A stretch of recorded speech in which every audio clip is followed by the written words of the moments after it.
following impacts are expected. People and animals.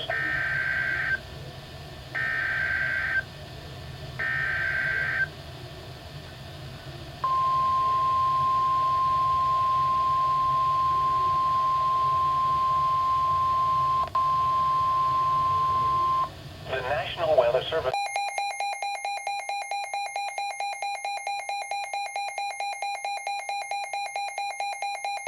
In northern Oklahoma until 11 p.m. Central Daylight Time.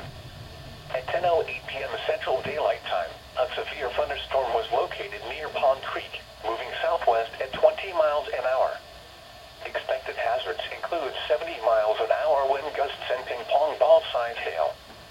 This is a radar-indicated threat. The following impacts are expected. People and animals outdoors will be injured. Expect hail damage to roofs, siding, windows, and vehicles. Expect considerable tree damage. Wind damage is also likely to mobile homes, roofs, and outbuildings. Locations impacted include Pond Creek, Credland, Hillsdale, and Jefferson. For your protection, move to an interior room on the lowest floor of a building.